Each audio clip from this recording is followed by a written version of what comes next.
What's going on, bottom line viewers? It's Mitch here, joined by none other than the Cowboys fan, Dilly Vanilli. So we have a good balance here. It's just not me going to be rambling on about the Patriots all day long. We're going to talk about all the signings. We're going to talk about the trades. We're going to talk about the releasings and everything else in between. There's a lot of stuff going on in the NFL still on day 3 and 4. Day 3 was Sunday. Day 4 is today. We're going to discuss all the stuff that happened, go in depth into it. And of course, we want to hear from you guys. We want to hear your questions in the chat. We've had a ton of questions, especially when I was by myself. I felt overwhelmed with all the questions because I wasn't here to, look over all the questions myself. But I have Dylan here as well, so it's going to be much easier. So let us know any questions you guys have, whether that is about Malcolm Butler, whether that is about Tony Romo, Adrian Peterson, Jamal Charles, Dante Hightower. Let us know in the comment section. Dylan, what's going on, man? And have any moves? Let's just start off with you, man. What move really stuck out to you yesterday or today that you really like from one team or dislike? See, that's interesting. I think Brandon Cooks was before this, so that would have been my obvious, of course.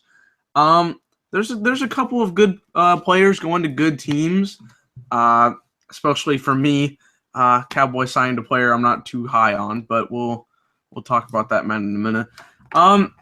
I do like the signing of Lance Kendricks to the Packers, which is interesting. It might be sounding kind of weird because they got Martellus Bennett, but I like the 2 tight end format myself. It's one of my favorite setups. The Patriots do it quite well.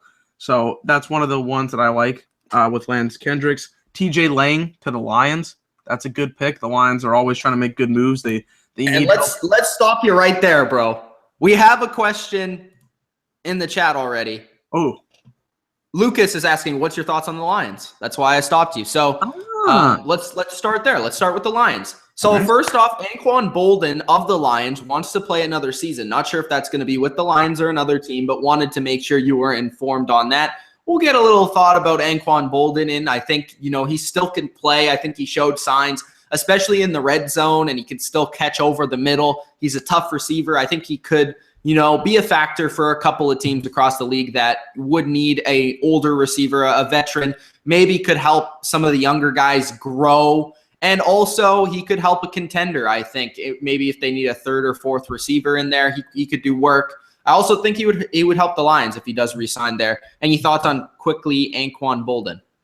Anquan Boldin's a good receiver. Like you said, if he's like a 3rd man, they got Golden Tate. They've got Eric Ebron as a tight end. Anquan Boldin would be a nice little setup receiver to get some good yardage. Not maybe 1,000, but not quite there. But certainly a talented receiver. The Lions, as of yesterday and today, signed Darren Fells. He's a solid, decent tight end. He can block quite well. He's kind of a versatile guy. He's never been a number 1 tight end really throughout his career, but he is a guy that can step in there and be the backup. I think Bob Quinn there, the GM of the Lions, was looking for someone to come in that 2nd, 3rd role, do the blocking duties, because Eric Ebron isn't really known to be more of a blocking tight end. He's kind of more of a receiving tight end. So they kind of want somebody behind him that can do that sort of thing, and that's what they got with him. The signing, of course, that you brought up, the big one, TJ Lang to the Lions, I think was a really good signing overall. I think it's good money, and like I said on the first one and the second one, if you're going to spend money on anything in free agency, and if you're going to overpay, it should be offensive line, especially with the Lions, where I really criticized them heavily for not having a good enough offensive line to protect Matt Stafford. Matt Stafford was an MVP candidate last year, and part of it was because he was so good without with a bad offensive line. So I think the Lions are going to be a good team this year.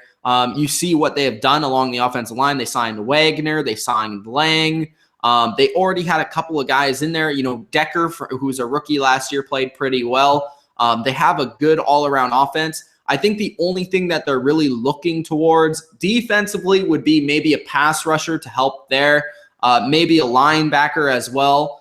They have tried to shore up their secondary a little bit with a couple of corner signings and all that. I think the Lions are legitimately a threat in the NFC next year because of the free agency they've had, their offense should be really good. I think that their number one running back is a little bit of a concern, depending on how Abdullah does. Like if they let him run the offense, be the number one back, because they already have Theo Riddick, who we've discussed is great on third down, and Zach Zenner as well.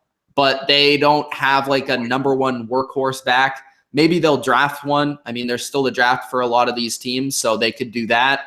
But I think the Lions are looking really good, Dylan. What are your thoughts on the Lions so far in this free agency? Well, we've talked about a couple of teams that have really stepped up their game in terms of making their teams better. Freaking Mitch's Patriots, of course. But the Lions, they've done a lot of good things. They've had a lot of good signings. And their team overall last season was pretty good. The thing that kind of lost them, their fatal flaw, was their shortcomings and the places they don't have. They got a couple of defensive players that can make some noise, like Darius Slay, that we always love to talk about. But some of the places they need to work on there, and they have. And then the offensive line was probably one of the worst things about them, because Matthew Stafford gets sacked so many times. But we've always loved Matthew Stafford, great quarterback, one of the best in the league. And this team possibly has a chance to make some noise. I mean, if they were able to beat the Green Bay Packers in Week 17, we would have been talking about them maybe a deeper run in the playoffs. Of course, they lost to the Seahawks, but I think they're a good team. I think they're solid, and they could certainly make a case for not only their first NFC North title in about, 26 or 7 years? A long time. 1991, I believe, was the last one, so a long time. But not only that, but they could make a deep run in the playoffs. They could be somebody that's unexpected. Yeah, and I think something that you brought up there was the Packers. I think the Packers are a team that I would be surprised if the Packers were a contender. They have lost a ton of players, including TJ Lang. They lost, I think, their center as well. They lost Micah Hyde. They did sign Bennett and stuff, but they're going to lose Eddie Lacy. They're going to lose they didn't improve their secondary at all. They actually made it worse with losing Micah Hyde. They did lose Sam Shields, even though didn't play last year. They lost, I think, what's his name? Daniels along the defensive line, I think. Daniels or somebody. I need to actually look at this. I should look it up. Green Bay Packers. We're very key on this. Yeah, bro, I got to look this up. People are talking about Martellus Bennett, Lance Kendricks, all these players, but they've lost a lot of people in free agency. And I just feel like they're not going to be as good next year. And I think that opens up a spot for the Lions and the Vikings. I think a lot of people are overlooking the Vikings because of what happened last year. But you remember they were 5-0. They had a great defense. Their defense kind of declined a little bit to the end of the year with some injuries and stuff along the offense. But I think they can be a pretty good team. The Packers lost a key player in TJ Lang and also Dayton Jones, who was one of their bigger pass rushers last season. He is visiting the Vikings, but he's not going to sign with the Packers. So those are two players, just for example, but there are quite a few that they have let go of. And I just think the Packers are going to have to be carried once again by Aaron Rodgers. Kind of sad to see, because I wanted to see the Packers kind of try and surround Aaron Rodgers with some talent. And they also, off the top of my head, lost Julius Peppers as well. So, yeah, they re-signed Nick Perry. They got Bennett and Kendricks, but everywhere else it seems like they're failing Aaron Rodgers to put a team around him, which is not a good sign. Let's go back to the comments section real quick. Could you guys talk about Tampa Bay? Evan says, I like the Jackson signing from Tampa Bay. Yeah, we talked about that a little bit before. Really like that signing. I think it opens up the offense. Tampa Bay did sign on my list right here yesterday and today. They signed Silver Salinga and J.J. Wilcox.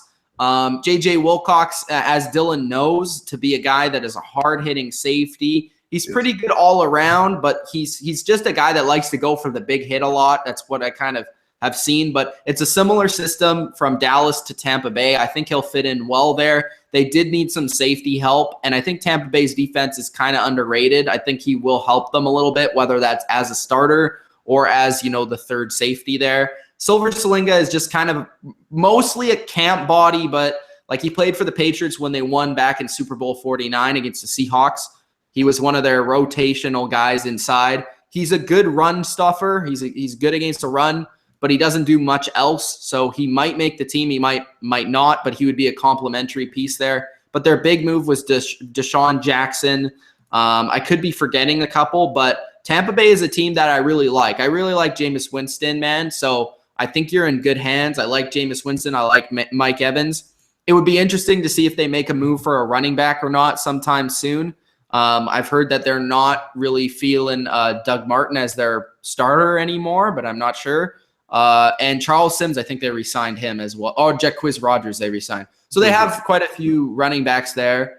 And they have a pretty good defense. They have a good linebacking core. I think they're going to be a team that can surprise some people next season. Yeah, I think Deshaun Jackson, big signing. You know, we were talking about how he's only got one weapon, and Mike Evans for Jameis Winston. And now they got Deshaun Jackson, who's quite a good receiver all through these years. Deep target, you know, can make some big plays. The signing of J.J. Wilcox, I've, of course, seen what J.J. Wilcox can do. He has his shortcomings. He does like to get the hard hit a lot, which is weird for his size and stature. But, you know, he's a good player.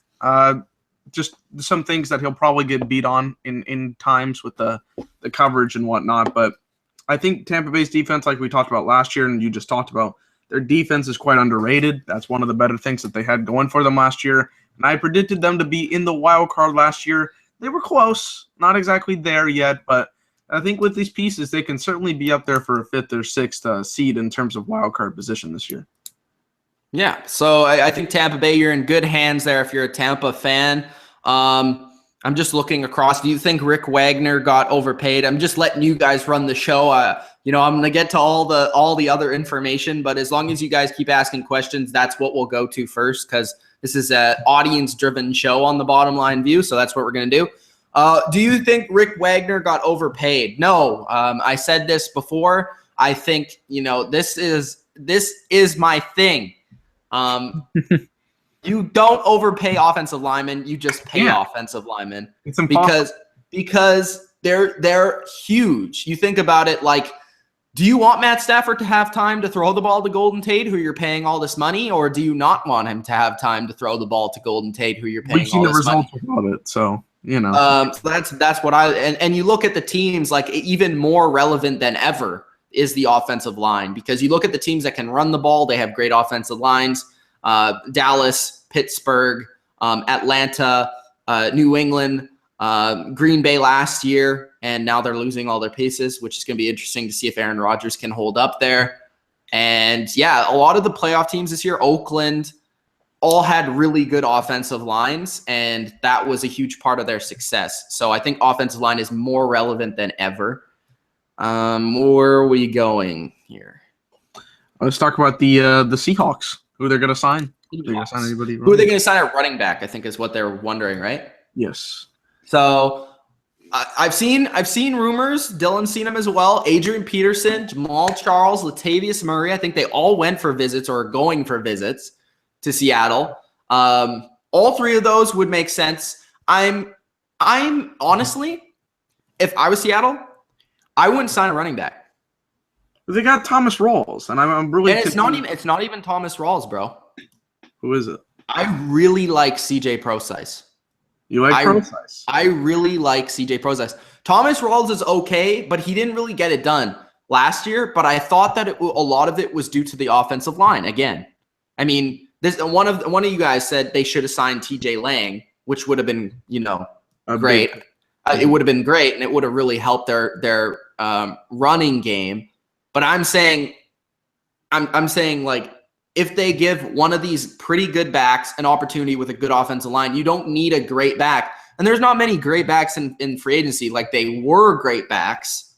2012, you would have been popping with these running backs. Peterson was awesome. Jamal Charles is arguably the two best running backs the last 10 years right there.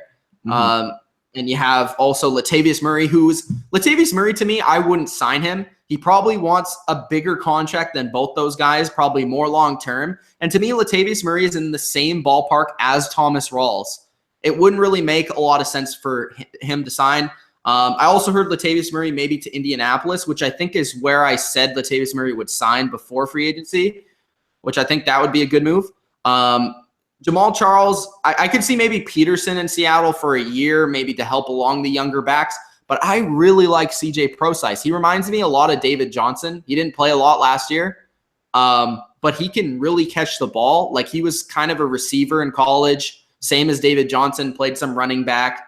I thought that he could be really good next year. I don't know what your thoughts are on CJ Prosise or Thomas Rawls, Dylan. But CJ Prosise is good. I wouldn't compare him to David Johnson yet. But no, I mean, they're not the same player, but they are very similar. They came out of college as they were played receiver in college, both of them. They're both about the same size. I saw some flashes when they played New England. He ripped it up against the Patriots. Yeah. And I think that he can do something there. I think that they should give Rawls and Prosise more of a chance. I wouldn't give it to Peterson because, like you said, I would like them to. First off, they need to get a better offensive line for anything. Yeah. If my mentality as a GM is we have to sign one of these people, I would go with Peterson.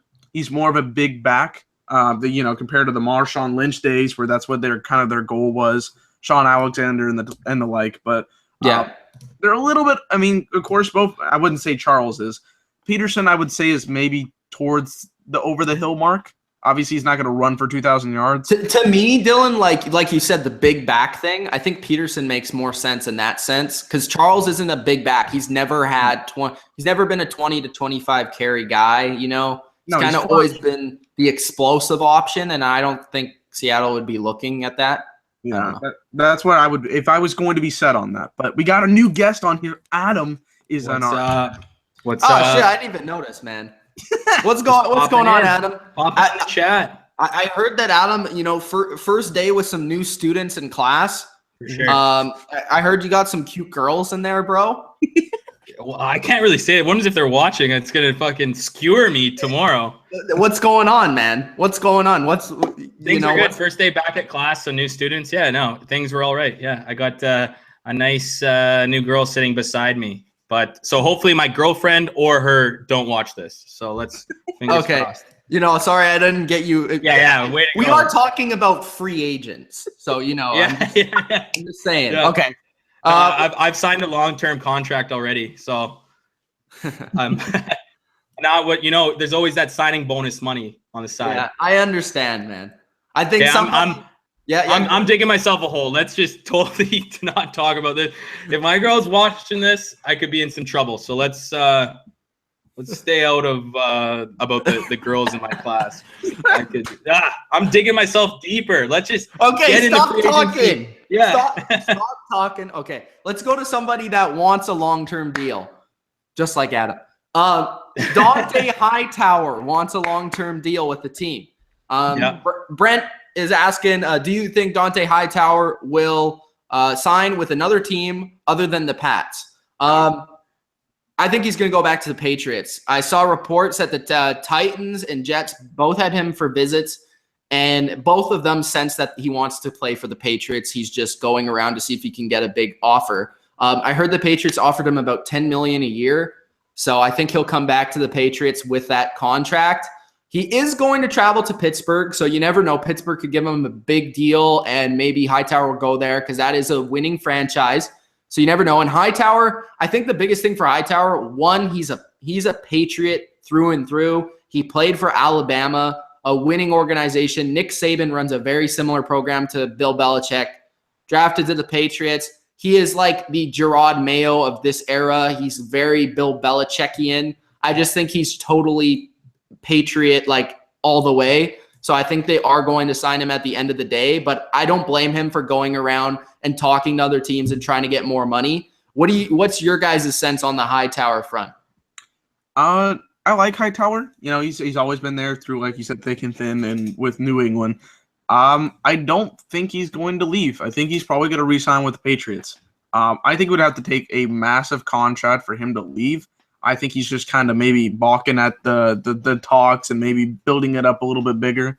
But I think Hightower's going to stay. He's always been reliable. and I think Bill Belichick has a contract for him. But unless if the Steelers give him a huge contract, like out of this world contract, I think he's staying.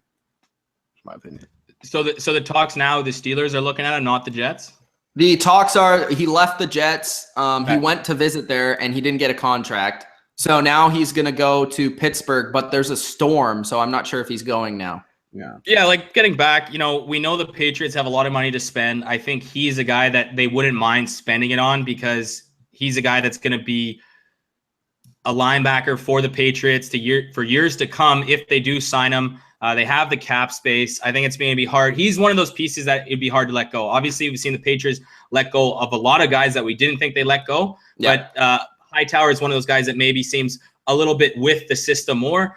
But at the end of the day, like we've seen, sometimes these guys just got to take the money, right? You're not in the NFL forever. If someone comes with a bigger contract, you might have to take it because you just don't know how long you're going to play in the NFL. So that's the only reason I could see him leaving if there's an offer out there. That's just crazy that the New England Cat match. And, he's got to think about his family. Obviously, being with the Patriots is great, but, you're not going to be a Patriot forever playing football for the Patriots. So you got to think long-term, make your money now. So we'll see. But I think he stays with the Patriots. Yeah, I will add on to that. I think a player that is similar to Hightower in the way of he's a leader. He's a real bought into the system type of guy. He's Devin McCourty, and he is one of the guys that's gotten paid from the Patriots. I think in the same light, McCourty did go around. There was, a lot of people saying that he might go to the Giants because they're offering him a lot of money. But at the end of the day, he went back to New England, and I think that's what Hightower is going to do as well. Let's move on to another Patriot. The Patriots are always in the freaking news right now. Malcolm Butler. The drama is going on. I see constant tweets. Butler isn't happy. His agent is trying to get him a bigger contract. The Patriots only wanted to pay him $7 million before the year. Blah, blah, blah, blah, blah, blah, blah, blah. He's mad about Stephon Gilmore getting $14 million. He's mad about this. He wants to stay with the Patriots, but he just wants his contract. I've seen so many variations of this type of tweet that it's starting to make me sick. I just want to see what happens with Malcolm Butler. At the end of the day, I don't know. It's a very tough one. The thing is, the only way Butler leaves, he said that he won't hold out because he has the tender, which is paying him about $4 million a year. That's really, really low for him this season, and he would have to stay with the Patriots and play for that contract and potentially get it next year, or just go off in free agency for free, whatever. But this year, he's tendered for a first rounder. So the thing is a team going to actually spend their first rounder on Malcolm Butler? I would. I don't know if an NFL team is. It certainly doesn't look like it because it's taken this long for him to start making noise. I don't understand why a team isn't jumping on this, first off. And I don't understand why the Patriots aren't trying to pay Malcolm Butler when they have all this money. I've heard reports that they could pay 4 of these guys. Like they could pay 4 Hightowers, and they still haven't paid Hightower. They could pay 4 Butlers. They have a lot of salary cap. That's the reason why they could trade for Cooks and they could sign Gilmore. But I'm not really buying into Butler being angry. As Michael Lombardi tweeted earlier today, he basically said, that this means that when Butler is being angry and he's asking for more money, it basically means, okay, guys, you can come here. You can see, you can go and call me up, see if you have the pick to give to the Patriots so that you can sign me for a big $14 million a year contract. That's all he's saying. He's probably not mad at the Patriots because he understands the business of the situation. I think it's more just trying to get the other teams in the league's attention, and that's what his agent is trying to do. For these Patriots fans that are really pissed off at Butler for not taking a smaller contract, I don't understand you guys. I mean, let the guy get paid. He's won 2 Super Bowls. He made the greatest play ever for me, in my opinion. Okay, I was like, And, come on, don't be mad at Butler. He's great. He's a great corner. He's been a great Patriot. He came from nothing, from working at KFC and Foot Locker. I mean, come on, give the guy a break. The guy's gonna make bank. I think it'll be next year. If you were Malcolm Butler, okay, you will make money. Okay, you are one of the top 10 quarterbacks in the league. Just wait. Patience is key. Okay, you've won 2 Super Bowls. You made the biggest interception in Super Bowl history. I'm putting that out there. Okay. Yeah, for sure. You're going to make your money. Okay. Now, I would be a little bit impatient myself, considering all the work that he has put in those 3 years since Super Bowl 49 to now. But you got to let time happen. You got to realize you're playing for the Patriots. You're going to win 7 more Super Bowls in your career. So maybe 8. The fact is, maybe 8. The fact is that you're going to win more with this team. What team will Malcolm Butler go to and be like, I'm happy with this situation as well? I think what Mitch is putting out there, the fact that you're just getting the attention of the league, is probably correct. Malcolm Butler, just one more year. You'll get the big money next year. That's my thing. No, I agree. The only thing I'll say is, the first reports is, frustrated is not really a good word you want to hear if you're a Patriots fan. Oh, yeah, for sure. Right? And those words get thrown out there. And I think the biggest issue is we've seen before, this is not a good start to what we've seen for other Patriots players that become frustrated. They're out the door in like 2 to 3 months. You know what I mean? I think Butler is a player you cannot leave, but I think a lot of Patriots fans will be like, oh, great, he's frustrated. We've seen this in the past. And then they're in there, we're the Patriots. If you don't want to play here, we'll find another place for you to pay. But I don't think Butler's like that guy. Like Dylan said, you could say that interception was the Super Bowl, right? Won Super Bowl for them and played great all the way through. He's a shutdown corner. He'd be a good corner anywhere. I just want to throw this out there for Hightower and Butler. As a Patriots fan, do you ever think that these guys want to leave because they want to prove that it's not the Patriots that have made them a great player? And that they want to go to another team, make money, and be a number one and prove that, talk all this Patriots talk. I'm just a good player. I can play it on any team at elite level. See, Adam, I think that goes hand in hand with the money. Yeah. I think when you're offered a contract that you think you're worth more than, then you're like, okay, screw these guys. I'm worth more than this contract. I can win without you guys. I'm going to go somewhere else. I'm going to go to the Jets, and I'm going to win. For example, Ty Law.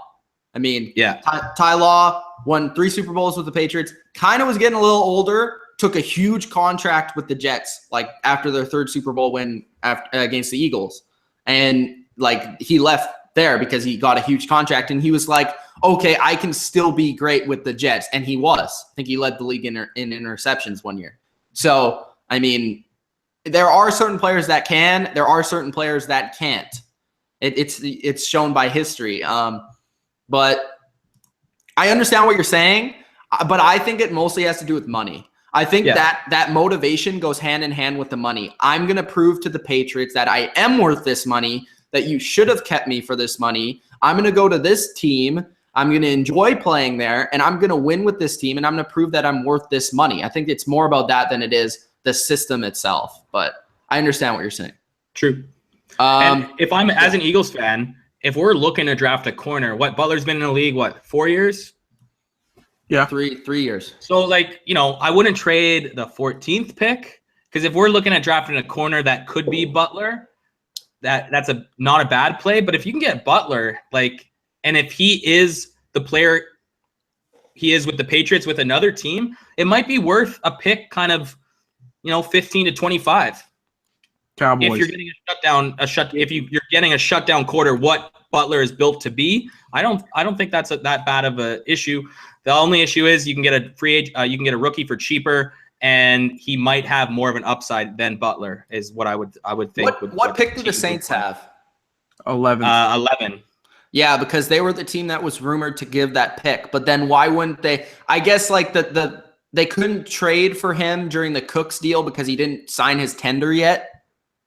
So they couldn't do that deal yet. Like, you actually can't do it, guys. You can't trade for somebody that hasn't signed the tender yet. So that's part of the reason why Butler wasn't traded for Cooks.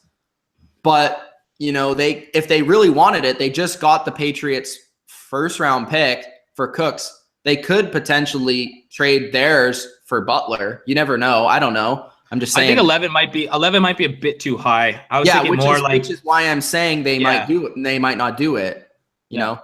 But if I was those teams that are, if you do want Butler, I'd figure out a way. Maybe it could be a draft day trade, right? Where you figure out a way to move a bit higher in the draft and then, or a bit lower. I always get screwed up with draft. Is it moving up, moving down? Who knows? It doesn't make sense with the numbers, right?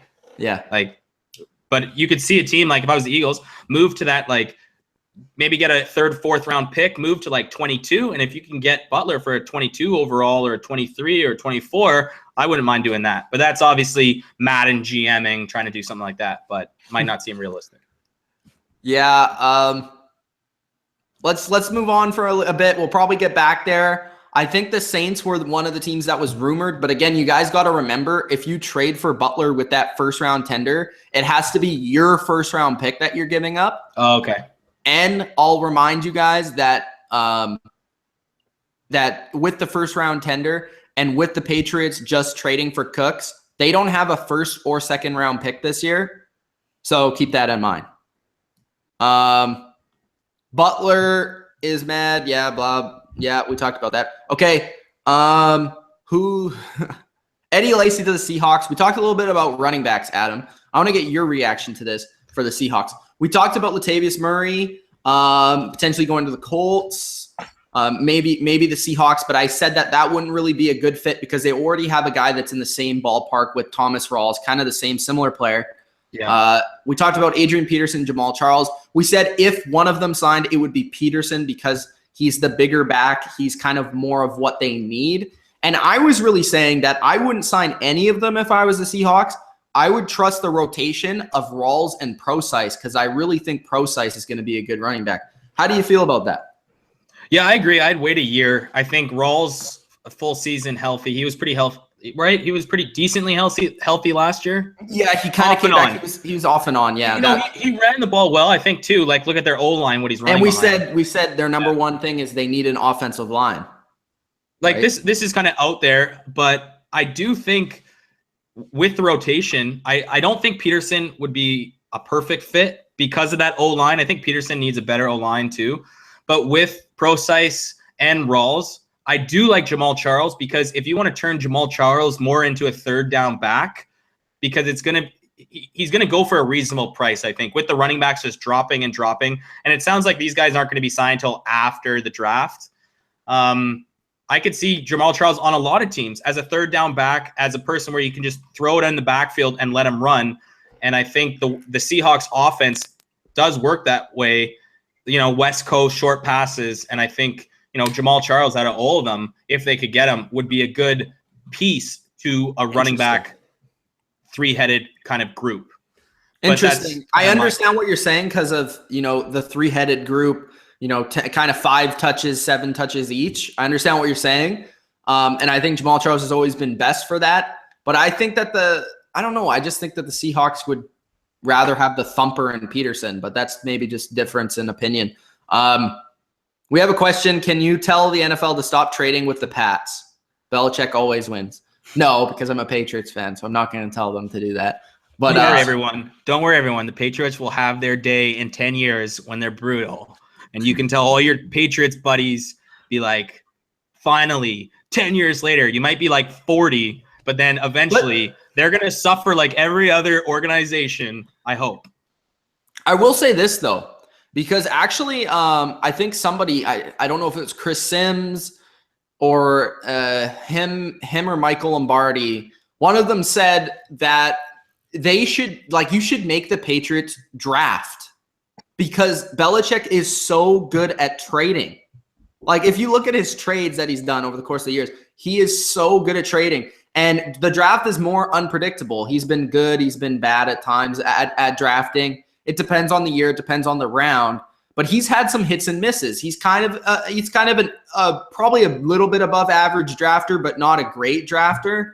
And when he trades, he's probably the best trade guy like out there. So why would you trade with him and not just make him draft? Like certain people are saying, okay, we'll take Malcolm Butler from you. We'll give you that 1st round pick. Let's see if you can replace Malcolm Butler. That's what they're saying to him. So it is interesting, though, from that aspect. Like, would you make Belichick draft instead of trade? So that is a question to be asked. What else we got here? But a lot of these guys that he trades for, they're kind of done in that city where like they've seen enough of those players, the team. So they're just like, okay, well, who wants this guy? And then the Patriots are always there. And at the time you're like, okay, well, he didn't fit our system. I don't think he's that great of a player. We'll just take whatever you're going to give us because it's better than cutting him because you got to take on his salary, whatnot. So I could see it that way, that he's just doing it a lot more. And if you're a team that you just don't want this player on your team anymore, it doesn't matter who you're trading with. You're not thinking about that. You're like, you think this guy's not good? Whatever you want to give us, we'll take, because that could be a draft pick and we're just done with this guy. And obviously it's hurt a lot of teams, but at the end of the day, maybe those players wouldn't be good if they just stayed around, right? So who said this? Another one. Do you think Butler should be paid as much as Sherman or Peterson? No, but I thought that he should be paid as much as Gilmore, but Gilmore is overpaid because of the free agency market. I think he's, just as good, if not better than Gilmore. So I thought that $14 million would make sense, but I guess because it is the free agency market, that is overpaying a player. Again, I'm not in the free agents. I'm not in the NFL front offices, so I don't know the exact amount for like certain players, but I would say anywhere from like 10 plus to like 14 million would make sense for Butler for me. Yeah, and like what did AJ Bouye get? Oh, dang. I have to check 16, 17, or no? He not got that much? It was what, 63 for 6 or something, or 5? 10 million signing bonus, 67.5 million over 5 years. Yeah, so around 15, so more than Gilmore. 15 million a year. Yeah. Yeah, I could like, someone's going to pay him.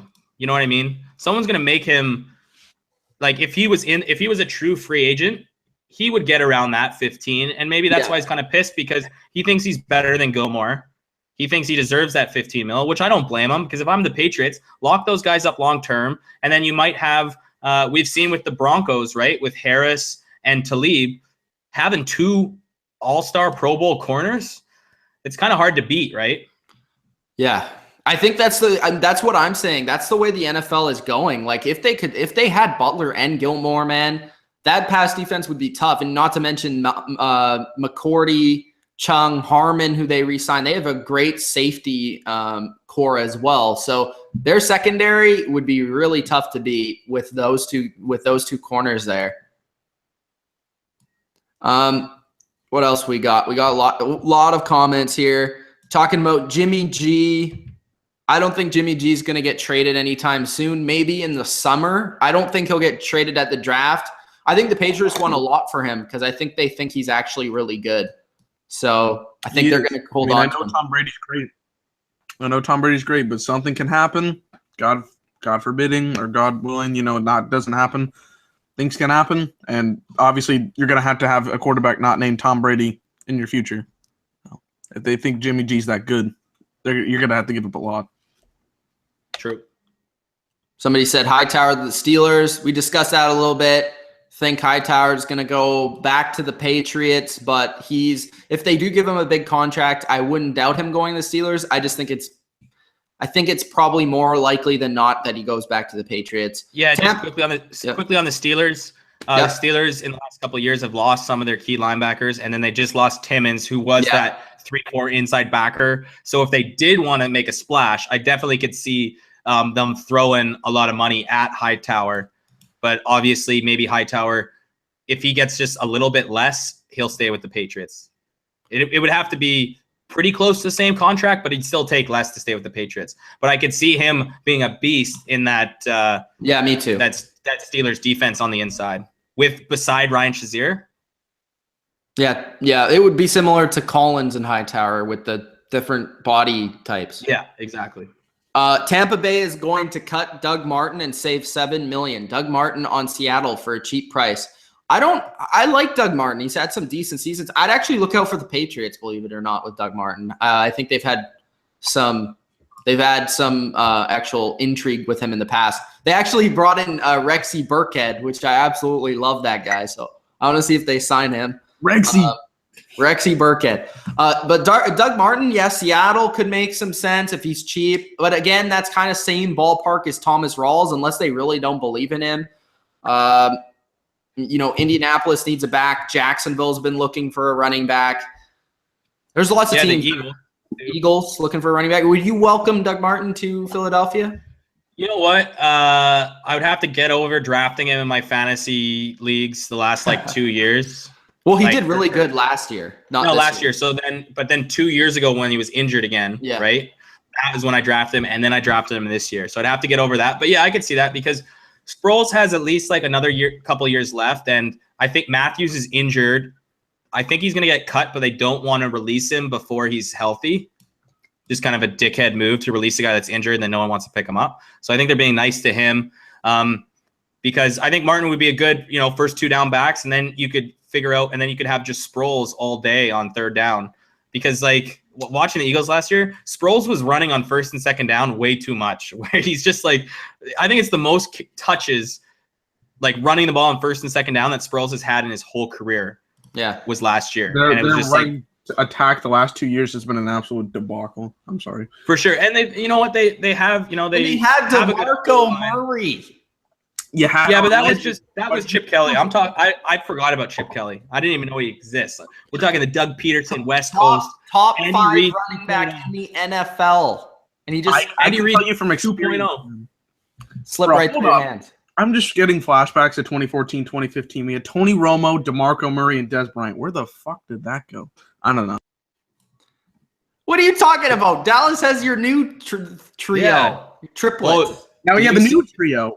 Yeah, did you see what he did today? Or yesterday? Oh, that was a lot of fun.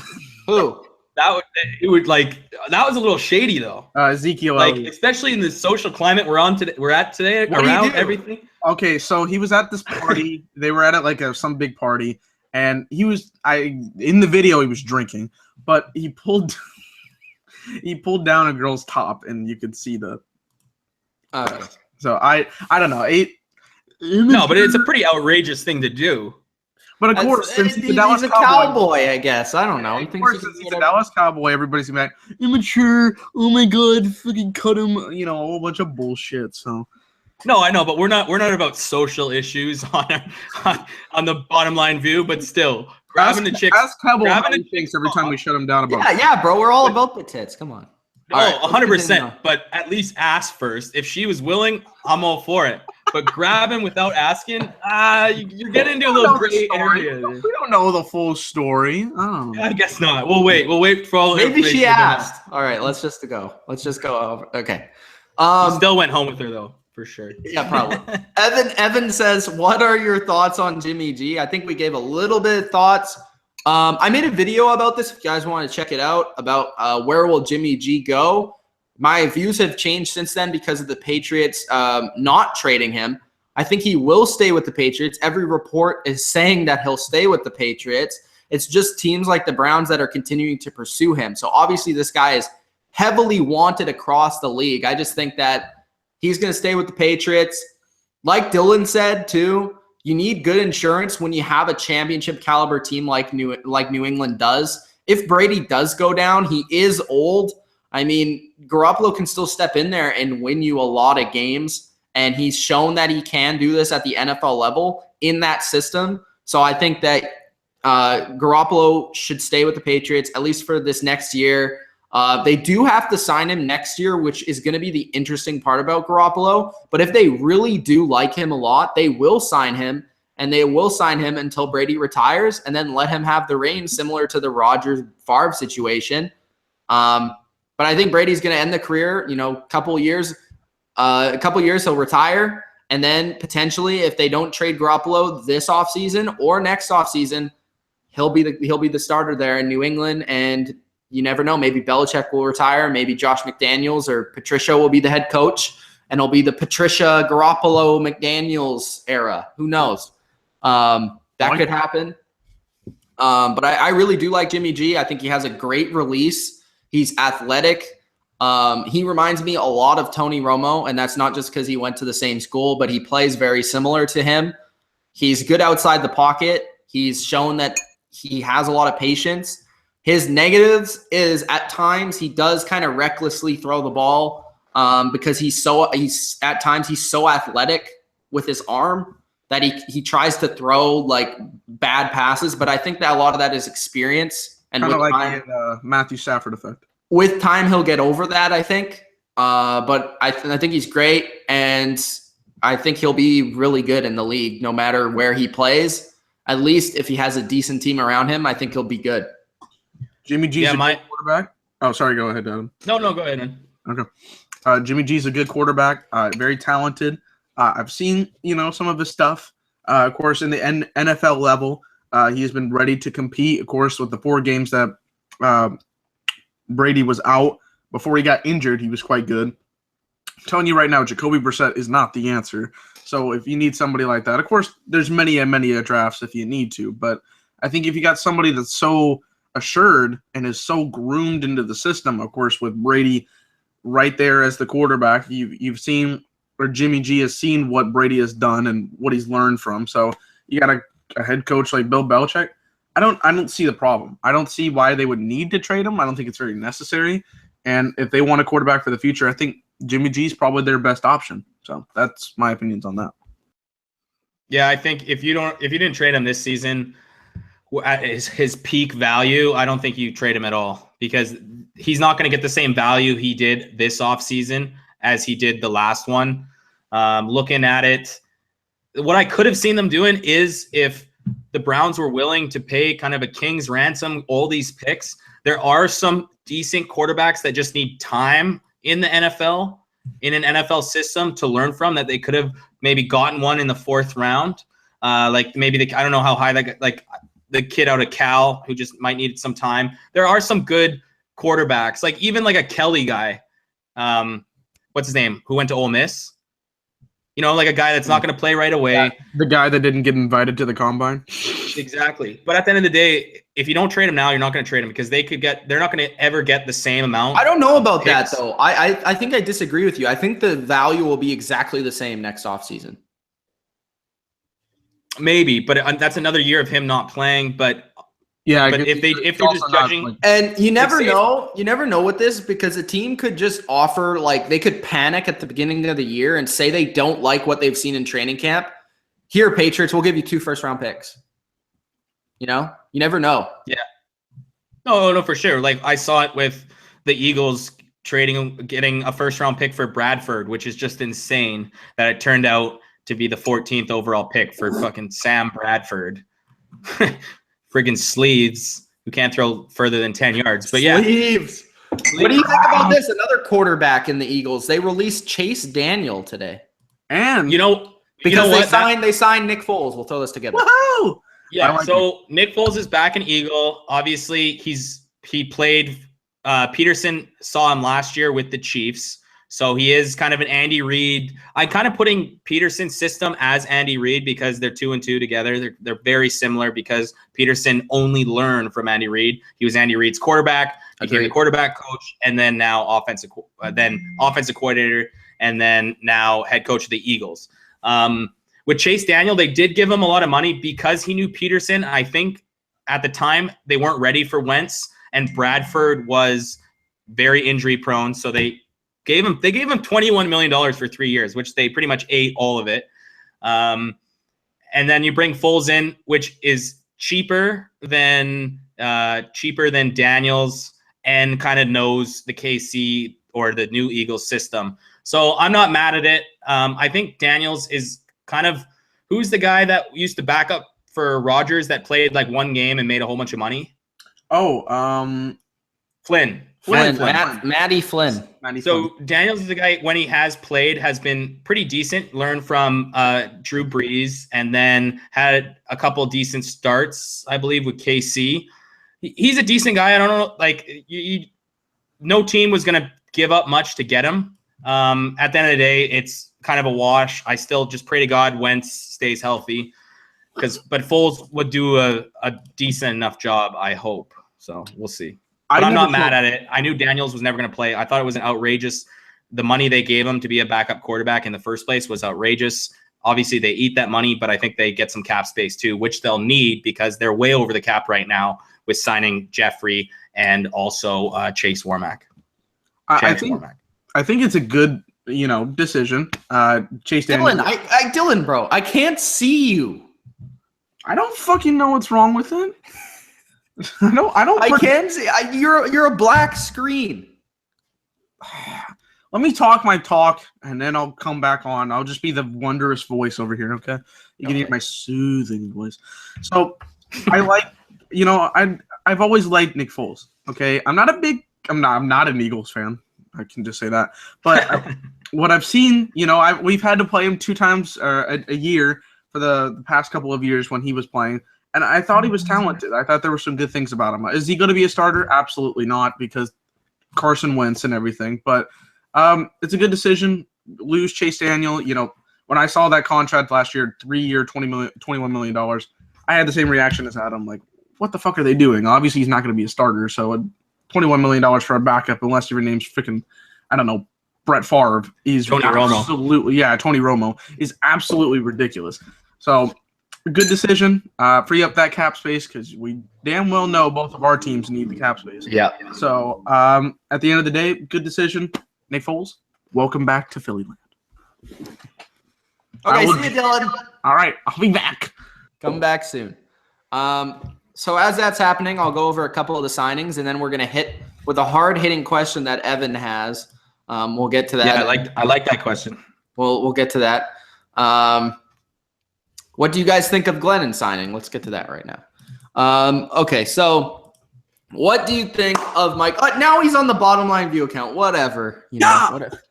Whatever, man. Mike Glennon. So let's talk about Mike Glennon real quick. We talked about this the first video, I think. Mm-hmm. He's on the Bears. He's replacing Jay Cutler. I don't like how much money they gave him. I understand the market. I don't understand the contract. I wouldn't have done it just because the Bears are a team that is they aren't even settled on Mike Glennon as their quarterback. If they are, then sure. But what I've heard is they're not settled on him as the long-term starter. So if they're not, they're paying a lot of money for a transitional quarterback when they could spend that on other players elsewhere and just try and do something else at the quarterback position. They're not going to be good this year. The Bears are not a good team. They don't have a good offense. They don't have a good defense. And Mike Glennon isn't going to change that very much. He is basically the same sort of talent with Jay Cutler. I would say Jay Cutler has more raw ability. He does have a really ridiculously strong arm, Jay Cutler does. Not very accurate, but Mike Glennon is a little bit smarter quarterback. He's shown some things at times in Tampa Bay. He really had a good chance in his rookie year where he played pretty well. Hasn't had a chance since then. I think the Bears are giving him a good chance to do something. I think he will perform okay, but I don't expect anything I don't think he'll blow anyone out the water with his performance. I don't think he'll be great. But I think he's very similar to Jay Cutler, similar arm strength, similar skill set, tall quarterbacks, not very mobile, just, stand there and throw. But I think Glennon does kind of take down the interceptions a little bit on the positive side. 2 words. Oh, sorry. Okay. No, go ahead. We keep doing that. 2 words to describe why Mike Glennon will not be in Chicago. Mike Glennon. As stupid as that sounds, he just loses on his own. I don't see them as a bona fide winner in Chicago. And Chicago has talent. Of course, they did lose their biggest receiver, now Alshon Jeffrey, but there's certain players on there that are like, yeah, I could see them having talent in Chicago. With Mike Glennon, I just don't see him being like, God, this is the guy that I want. Especially if I was a person in the Chicago, area, in somebody that was trying to draft or keep players, I would have kept Brian Hoyer, honestly. I know there were some good things about San Francisco. They got Kyle Shanahan, so there's a lot of positives there. But I would have tried either my best to do that or have a good draft. I don't know. They're the number 3 pick this year. Is that right, Adam? Yeah. Okay. So, obviously they're maybe not worthy. Anybody's worthy at number 3. But if Mike Glennon's your first solution, I think you really should change your options and go elsewhere. He's not the worst quarterback in the world. They just got rid of the worst quarterback in the world in Jay Cutler. So honestly, I guess you're taking a step up from absolute crap to mediocre crap. So I don't know how much that works in, but I don't think this is the long-term solution, and I think they put a bunch of money to, like Mitch said, places and go elsewhere. Dylan, you just called somebody worse than Brock Osweiler. You realize you just did that, right? Oh, I mean, Cutler's pretty trash. Both of them are like, neck and neck. But yeah, my take on Glennon, I think the Bears are suiting up to have some really bad next 2 years and wait for a quarterback they really like in the next couple drafts. I don't know who that is, but they must not because there's some decent quarterbacks that you could think could be potentially starters in this league. None of them that you can see at 3. I still see them. Maybe could be some quarterbacks available in the second round, early second round. That's when a lot of these quarterbacks look to go. But at the end of the day, Glennon, kind of a bridge guy. His stats, looking at his stats, are not bad. In his rookie season, he started 13 games, threw for 2,600 yards, 19 touchdowns, 9 interceptions. And then a year later had 10 touchdowns, 6 interceptions in 6 games. His QB rating in his whole career is 84.6, not bad. 30 touchdowns, 15 interceptions. And that's on Tampa Bay. So I'll give credit to him for being a decent player. And at the end of the day, I think Chicago has cap room. And I don't hate on teams. If I was a Chicago Bears fan, I'd probably be pissed. But I don't hate on teams if it's not going to hurt your cap availability down the road, which I think they've structured it that it won't really. Then I don't mind paying. You have the money, your NFL team. I don't mind paying what you think you need to pay to get some guy in your locker room. Obviously, it's way too much, but his resume is decent enough to be like, maybe we'll give this guy a chance.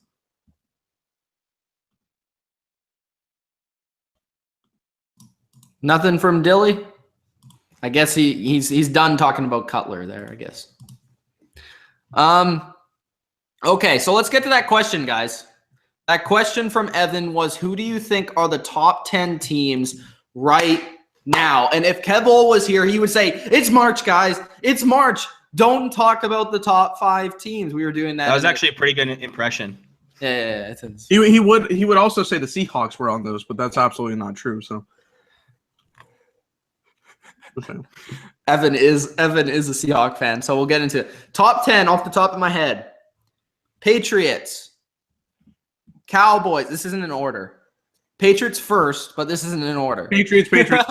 Patriots, Cowboys, Falcons, Raiders. That's 4. Lions 5. Seahawks Texans are in there. Texans 7. NFC. Maybe No. Packers, because No. Rodgers. No. But we've seen what Rodgers can do. No. He can still make the playoffs regardless. Chiefs. I don't know. Who do you think's better, the Packers or the Vikings right now? Right now. Overall, I don't know. I would Right? say the Like- Lions. I would say the Lions. No, I would say the Lions too. I actually really like what the Lions are doing. They've added some good pieces on their defense. And I think that Stafford's going to have a good year like he did last year. I would say the Packers, bro. I would say the Packers are better than the Vikings right now. But not by that much. That's only the Aaron Rodgers factor. That's only the Aaron Rodgers factor. You got to go Steelers, I guess, just because AB. Giants. Yeah. Giants. I guess the Steelers. So Just having AB and Bell right there, right? Like 2 of the most explosive players in the NFL. It's pretty yeah. big. I really hate figure out ways to win. Last one. The Last one. Eagles. No. I said they're coming up. I don't think they're 10 yet. The Eagles are like 11-12 though. Who else? 16. No one in the AFC East other than the Patriots. What's everyone's take on the Dolphins? I think the Dolphins are okay, but Their defense is going to be good, I think. It's Tannehill. That's always the situation. Well, Tannehill's okay. He's not that bad. He's middle of the road. Yeah, he's like 15th best quarterback. That's exactly the problem. That's exactly the problem in Kansas City too. Yeah, I would throw Kansas City 10th best, I guess. Denver, if Denver's running backs can stay healthy and Simeon can just play decent, they still have all the pieces as they've had, right? So I think it's just depending on quarterback play, right? It's hard to pick a team without a quarterback to be in the top 10 because you just don't know. Yeah. We've seen teams succeed with all right quarterback play, but it's still so hard to know until we actually get to see them, how that team plays as a whole. If they get Romo, they are automatically Super Bowl champions. I'm just saying that right now. No. Patriots. Yes. You're like the biggest supporter. The only reason it's not is because of the Patriots. AFC Championship game. Can we talk about Dallas just losing players again? Like they lost Wilcox now. Who's going to play safety? Yeah. Bro. Okay, how about this is a better question than even the top 10 question. I love that question, Evan, but this is a better question. Who at this point is the second best team in the league? Cowboys. Yeah, it'd have to go with Cowboys, but I think they've lost a lot of pieces on that defense, and that defense held them in games. Their defense played above what they should have last year. They did. They made enough key stops. I mean, I guess they went from 32nd to what 24th in my opinion, but no, I think they were like at least 15 or something. Charles says the Raiders. The Raiders are I think they're third, honestly. I think now I will say we have lost a lot of key players. However, Did the defense really win that many games for the Cowboys last year? But they made enough stops. But they were good. They were good. Yeah, I saw them where they made too many mistakes. Okay, do we need to fix it? Obviously, but I think that offense is what's winning them games, and I think that's what's going to be key for them. If you hope to win a Super Bowl, it's not going to happen with that defense. True. I think the Eagles right now have a better defense. The Eagles have an underrated defense. I like their defense with Schwartz. They were able to make good stomps last year. I think the Eagles' defense is probably one of the only things I liked about them last year. No offense, but whatever. I'm not saying that from a fan perspective. I'm saying that from an analytics standpoint. How do I do this? All Sean Jeffrey, baby. Hey, all right. So Des Bryant. Say the savior. Eagles, second best team in the league. Let's go. No, they are not top 10. I see some good things. We're gonna have to fix some things up. Whether that be, we got Carroll, which Adam can attest to how poorly he plays at times. However, I think he'll be a nice addition to the Cowboys setup. I think the Cowboys and Eagles defensive setups are two completely different things altogether. So maybe that's something there. Brandon Carr or Morris Claiborne's gonna leave. Morris Claiborne's probably going to Baltimore.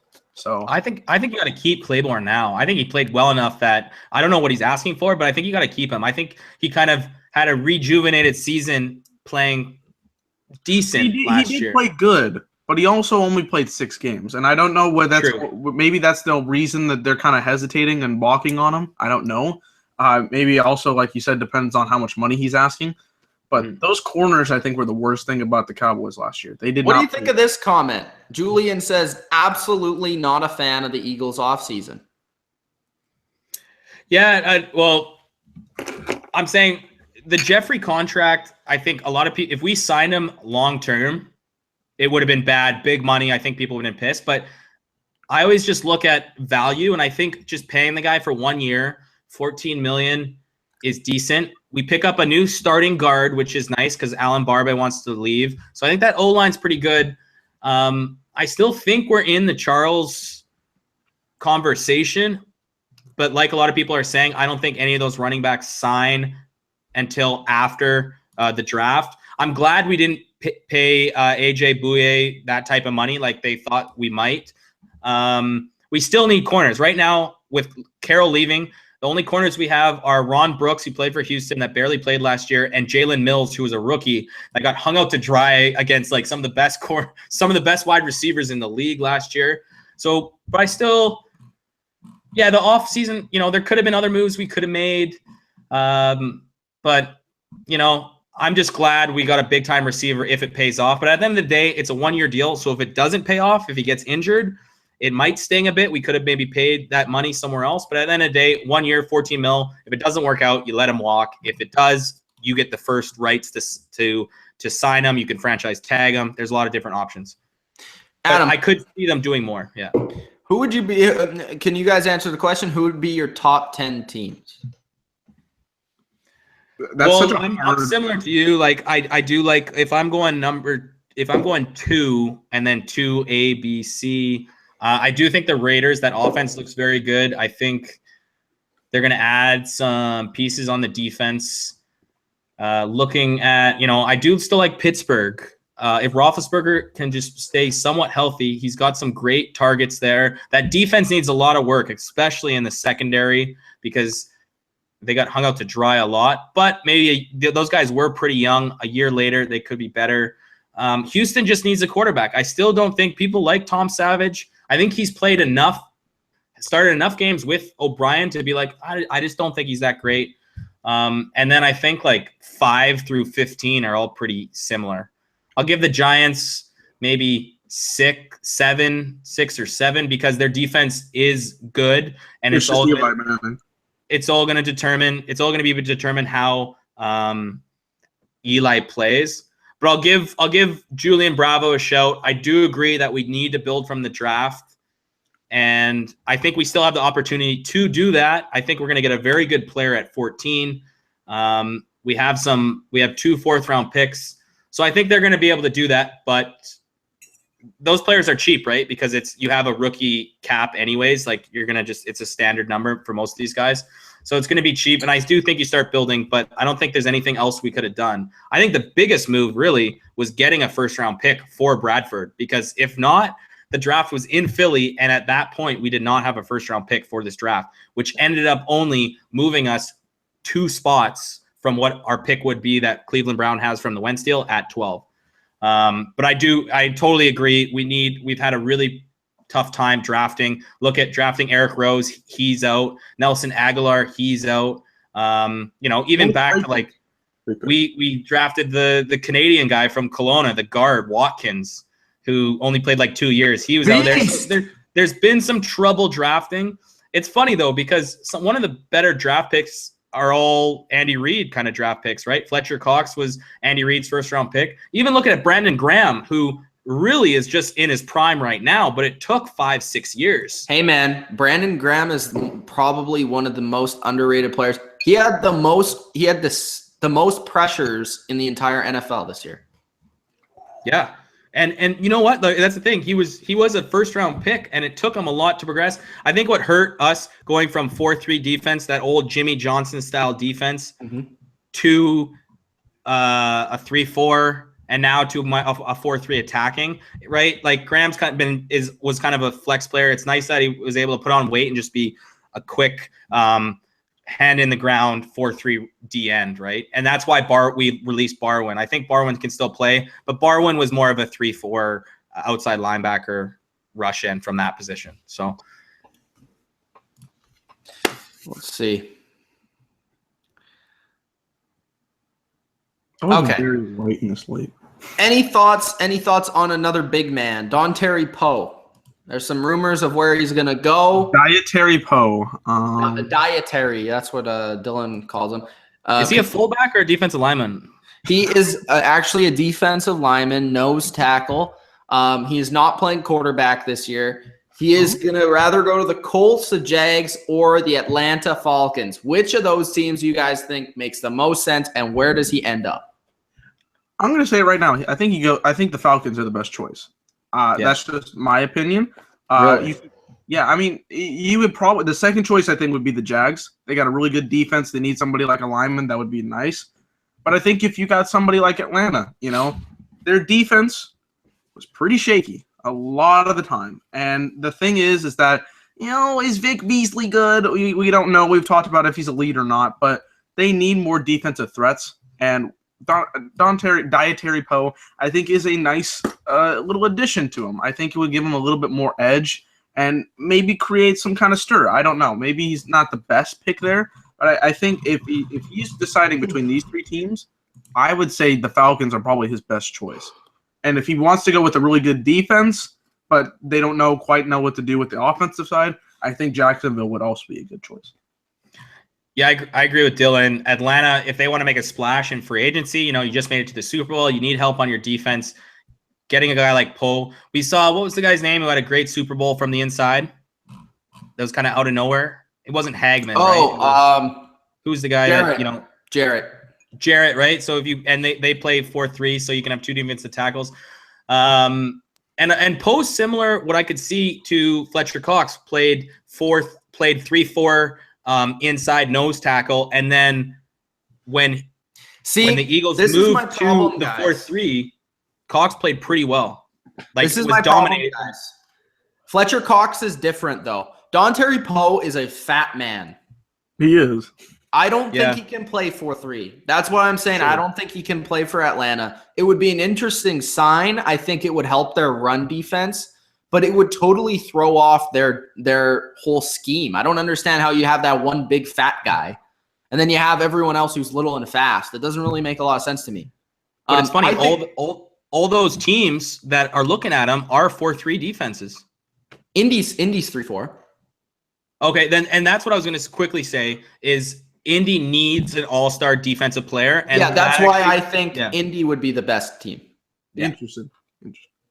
Yeah, I understand what you guys are saying, and it makes sense need-wise, but just scheme-wise, I don't think Poe fits with those teams. And I'm interested to see why they're so interested, because Poe, in my opinion, wasn't great last year. He was good, but he's not upper echelon like Brandon Williams is. So I don't know how much money he's going to get. Atlanta, I'm also thinking I don't know if you obviously you're not going to change from a 4-3 to a 3-4, but they're obviously maybe in need of a different scheme or helping out their scheme. So maybe getting a change like this would freshen it up. I don't know. Maybe they figure they need a bigger guy in there to stop the run. I don't know. Maybe it can work. I'm just saying it was in the bottom 10 for sure in defenses. That's typically not like the Seattle scheme way to have a big Donteari Poe in there. They switch because of that too. But the thing with Poe, like the Jaguars, like they're spending a lot of money on that defense, right? And that's interesting because be one of the top 10 defenses next year. Getting Campbell, and you got Fowler, and then there's talk that they're gonna draft one of these DNs at 4. I don't think they will anymore. There's so much up in the air, right? Like someone made a good point, like looking at teams that are drafting, that are signing free agents, right? I thought the Titans for sure were going to go safety, and then all of a sudden they pick up the guy from Jaguars, Cyprian. So that's kind of out the door because he's kind of the similar player, but older. But it's crazy what we're seeing, right? Like a lot of mock drafts before free agency and look at needs. A lot of these teams looked to free agent to fill their needs and not looking at the draft. Maybe they think it's a weak draft, or maybe just a lot of teams have a lot of cap space this season. For sure. I think it's going to be a weak draft, honestly. Before we go, first off, guys, give us your last question before we go. I'll give you some time by asking Adam this question before we do get to the last questions from you guys. Benie Logan signed with the Kansas City Chiefs. I want some little thoughts on that because he was a Philadelphia Eagle, and Donteari Poe is going to be gone. So, yeah, I think you give up size, but Logan started off got drafted by Chip Kelly and started off in a 3-4 defense, kind of playing on that. I guess it's called the end position of a 3-4, but still, hand in the ground rusher. I really like Benie Logan. I think Logan was a great fit for the Eagles. He was, I think, a 5th round pick. And I was really, it was tough to see him go. I'm really happy for him to go to the Chiefs.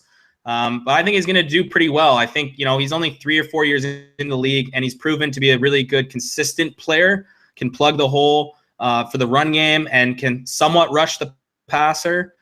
So I think it's a good deal for the Chiefs. And I'm actually, as an Eagles fan, he was one of those Eagles that I've always liked to watch and was happy that he was on the Eagles. So I'm all happy for him to go to the Chiefs and see what he can do. And I think it's going to work out. And that's the thing. 1/3 of the price that Poe you would have to pay Poe. So in that regard, it seemed like a good deal. Okay. I just want to cover this from Charles. He's been constantly talking about the Raiders. That's his squad. He's been wondering about Hankins and Poe. He's been talking about one of those guys going to the Raiders. Which one do you guys think would go to the Raiders, and which one do you think makes more sense? To me, I'm leaning towards Hankins because I haven't heard any connections for Poe. Yeah, that's what I was thinking. Hankins is probably a better. I think he's a better fit, and I think he's probably going to if it was going to be either of the two. I think Hankins fits more in their system, and I think the Raiders would greatly benefit from it. Yeah, no. If going back to Poe, it needs to be a scheme fit. So that's why I'll go with Mitch saying that I think the Colts would be a good place for them. And the Colts need a splashy free agent pickup, especially on that defensive side. You know, we all hear about Luck and that offense, what it potentially can do with Ty, but they need to get something on their D line. Well, because they've never invested in the defensive front, like in draft or free agency, like in years. So, and the thing is, too, we were talking about the Raiders being quiet. You know, you always could use a solid defensive tackle, maybe if the scheme somewhat fits. So, you know, that would be good for them. They need help on their defense. So I haven't heard those rumors that him going to the Raiders, but he would be a player. I would say it would be Colts, and then the Raiders would be up there when it comes to scheme and fit, that he'd be able to play right away and make an impact for that defense. If it's the Poe we saw 2 years ago and not really last season. Okay, so we have a last few questions here. First one, what's your opinion on Malcolm Butler and Dante Hightower? Do you think they'll stay or not? We covered this earlier, but just to keep it short and sweet, I'm going to say for sure Hightower will be back with the Patriots. That's my opinion on that. I think he'll be back. He's too much of a Belichickian player. He's bought into the system. I don't think he's going to get a contract anywhere else that is much higher. He's going to go visit Pittsburgh. He already visited Tennessee and New York. Didn't get a deal there. Every report has been that he's probably going to return to the Patriots, and the Patriots are very interested in bringing him back. So I think he'll be back with the Patriots. Butler is a little bit more interesting. I just think that he will be back with the Patriots because, one, no team wants to give up their first-round pick and sign a corner to a $12 million, $13, $14 million contract. So I think at the end of the day, he will be back, and I think he'll be a free agent next year. Whether the Patriots sign him next year or not, that's up for discussion. But I think Butler will be back, and I think the Patriots are basically playing hardball because they know the market and they know that a lot of teams aren't going to be willing to pay a first round and all that money for Butler. So I think that's just what they're doing, and they're holding out until they, have that chance to sign him to maybe lesser of a contract or have him for another season. So that's my opinion on that. Do you guys share the same opinion? Yeah, I think Hightower's 100% staying. If he was going to go, he would have left already because Tennessee and New York are both really good defenses. So, in otherwise, he's going to stay. Malcolm Butler, I'm like 98% sure he's going to stay. There's no reason for him to leave. I know the money is a big issue, but if he knows the system that he's in right now, 2 Super Bowls, he hold out for 1 more year. If they don't give you that contract then perhaps maybe if a different team of a higher caliber, or not higher caliber because it's the freaking Patriots, but if a good caliber team comes up and tries to make an offer, maybe. But I would say wait 1 more year for Butler, but I'm pretty sure he's going to stay. And if I'm wrong, who left first, Ty Law or Sante Samuel? Ty Law. Ty Law left first? Mm-hmm. Yeah, no, but going back to those two corners, that'd be amazing 1-2 punch for the Patriots on either side on the outside. And you could probably do a lot with Gilmore. Obviously, Butler's more of a true outside corner, can cover. Gilmore's the same, but I think you could see Gilmore moving around in that offense, in that defense for the Patriots because he is a bit more versatile than Butler. Yes, that's something that I think a couple people have brought up. Adam, is that I saw a tweet today and they were putting out numbers. It's Gilmore can cover Julio, he can cover an Edelman, he can cover all these different type of body types. Mm-hmm. And Butler mostly covers the Antonio Browns, the Odell Beckhams, and he doesn't they would mostly get Logan Ryan to cover the bigger guys, right? So I think that's where they look at Gilmore a little bit, and he might not be as better as a true cover guy, but he can cover adequately and really well against a bunch of different type of guys, which makes him a little bit higher priced for the Patriots in that regard, I think. Let's go to some of the last questions. Julian said, I'll say this much about Logan. The Eagles' biggest weakness is along their defensive line. I couldn't disagree more. I think that's their biggest strength. But what I do actually agree with him, and he helped me out. Logan was a third-round pick, which is still good value for how he played. The only thing, the defensive line was great at times, but their secondary and the way Schwartz's system's built is they need to get to the quarterback really quick because the corners they blitz.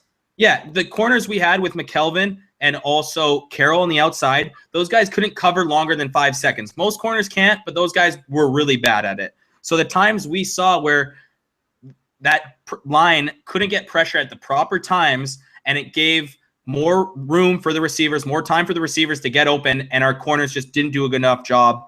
And normally we never really had safeties over top. That's just kind of Schwartz's, you have Jenkins covering a lot of man-to-man on the slot receivers, and then McLeod sometimes, I do agree that it could have been a lot better. I disagree, though, because I think your two best players are on your defense. No, they are, but sometimes when we didn't get pressure, it hurts. It makes the DBs look a lot worse, right? Like any team, right? And the way they played when we had that hot start was unbelievable. But down the stretch, you saw them not get enough pressure at the key times. Like, it's all good to get pressure, but if you can't get pressure at those key times when you really need, when you're blitzing and you got man coverage everywhere else, it's tough for those DBs to cover for a long period of time because they just weren't that good. Nolan Carroll and Leotis McKelvin, you're looking at Butler and Gilmer. Last year, I was looking at McKelvin and Carroll and Jalen Mills as my corner. Bro, trust me, I've been there. I've been there. Terrence Wheatley, we had Julian Edelman at slot corner. I mean, I've been there.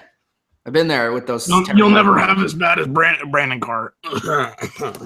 Well, now you do have it as bad. Nolan Carroll. So, yeah, we're getting basically a shit for a shit. This is an Adam question. Do you think Sidney Jones, he is the draft expert, do you think Sidney Jones tearing his ACL took him out of the first 2 rounds? Considering this is a strong DB core this year. I know. Then I do believe it does. Well, it takes them out of that Eagles pick. I just don't think the Eagles, they need a draft. They need to have Howie Roseman, the GM, needs to have a good draft. And I don't think it does a lot for fan confidence to draft a guy just off a tore ACL, right away at his pro day too, just running regular, running regular drills. So I think it does drop him down. There are a lot of corners that are on the rise, like Conley, Ohio State. Taber's kind of gone the other way. Quincy Wilson, I'm hearing a lot about him. So there is enough there. So it will be interesting to see because we have seen the Eagles in the past not really address their needs in the draft. And not only that, in the first round, just not draft a good player. So, if we go, Malcolm Smith was a first-round pick, Aguilar, right? So it's very key. I think you might be able to get a good corner in the second round. So it's interesting what they do. But if there is a decent corner available, I think there will be. But at the end of the day, I'm actually really choked about Sidney Jones because I really thought he would be a good fit for the Eagles. I think he was, before the injury, was a step above the rest of those corners, but still below Claiborne. Or what's his name? Ohio State. Anyways, so it was tough. It was definitely tough to see him because now I just don't think you could use him a top 15 pick on him. Okay. So another question here from Charles. I think the Colts, do you guys think they'll be at the bottom of the AFC South?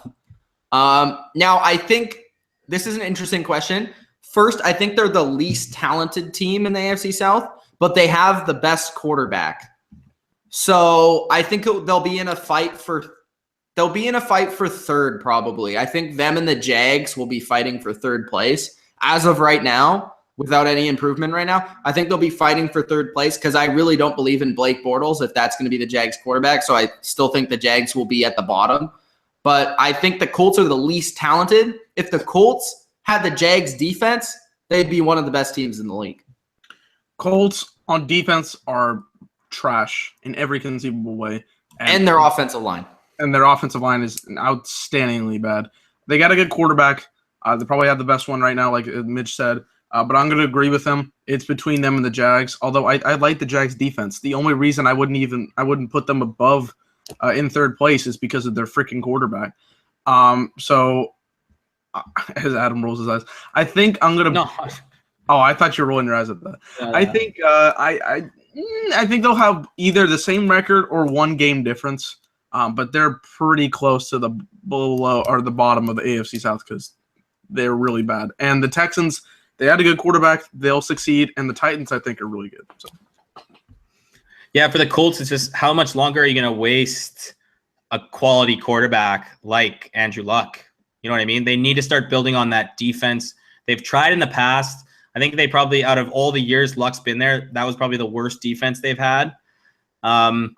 And then you could see it in Luck's play. I think Luck kind of put the team on his shoulders, had some great games, but also forced it a bit because he thought he had to. I think his mindset was a bit different last year just because he knew he had to win games by putting up points. And the games he did, it was because he put up monstrous numbers and monstrous points. But I think their team maybe look for, if they can get one of those corners in the draft that can play right away. I think they could also use a lot on that defensive line. Poe would be a good start, but just more on the edge. And they've screwed up on drafting too. Remember when they draft Philip Dorsett in the first round? They draft offense way too much. Yeah, they draft Philip Dorsett. That one time they draft that German guy, Bjorn Werner or whatever, for D end, right? Like stuff like that. They kind of draft similar to the Eagles in that regard. Is you're getting more value with your third, fourth, fifth round picks than you are your first three picks, where it should be the opposite. All right, guys, just a couple more questions. Do you think Danny Amendola will stay? Heard he is willing to take a pay cut, but the Patriots are already stacked with receivers. This is an interesting question, and I love Danny Amendola. He's been a clutch player for the Patriots over the last couple of years. But they have Cooks, they have Edelman, they have Hogan, they have Mitchell. Then you have to remember that Slater is a receiver, so that's already 5. So Amendola would be the 6th guy there. They didn't re-sign Floyd, which they won't. So Amendola would be the 6th receiver. So I think it would depend on the running back situation and the receiver situation. I think if he takes a pay cut for a lot less and he just sticks around, he can still provide some veteran leadership to come in and play occasionally in the big moments. And he can return punts and kicks and stuff like that. So maybe he'll be back. And he's also really good friends with Edelman and Brady. So maybe they take that into account. But if not, and if Belichick just says he doesn't have a good training camp, if Belichick says, man, you're done, we're going to cut you, then he's just going to retire probably. But if Belichick still thinks like he can offer something to the team, he'll be back. But it's going to be interesting. And he definitely needs to take the pay cut if he will be back. There's so much talent on that receiver front. It's absolutely fucking ridiculous. How does this team do it? I don't know. But I don't think he might not return. I mean, like Mitch just said, there's so many guys on that depth chart. I would probably put Amendola right at 5 or 6. So for me, he's a good receiver. He's got talent, but it's either going to be he stays and gets that really low pay cut or he retires. There's no way. I don't see him going to any other team, honestly, and I don't know where he would fit. But I'm going to go ahead and say he doesn't stay because there's a bunch of talent on that front right now. Yeah, I don't think he stays. And I think a guy I really like is Malcolm Mitchell, right? Is that his name? Malcolm Mitchell? Malcolm Mitchell, yep. Yeah, so I think he's going to take a step forward because you saw at the end of last season, he actually was getting a lot more targets near the end, right? In the playoffs, at least a little more attempts to him. So I think he's going to take a good step up, but you're looking at it now, right? Edelman, you know who I don't think is going to have as good of a year and might be starting to take a downturn is Hogan. I think with Cooks, Edelman still there. Well, he's only played 1 year there, so. No, I know, and he had a great year and had some targets. I just think he's a guy that might be on his way out if you think about it with all their targets because I think they're looking at it. I know Mitchell and Hogan are different, but I think Mitchell deserves a little more playing time than and I think he'll get it. I think the Patriots really like what Mitchell has been doing. And that Mitchell was just a rookie last year too. Yeah. He was 4th round pick. So a couple more. Do you also think that they'll keep Blunt just quickly? I think that he'll resign. I think that's the running back that they will sign. They brought in Rex Burkhead. They might bring in him too.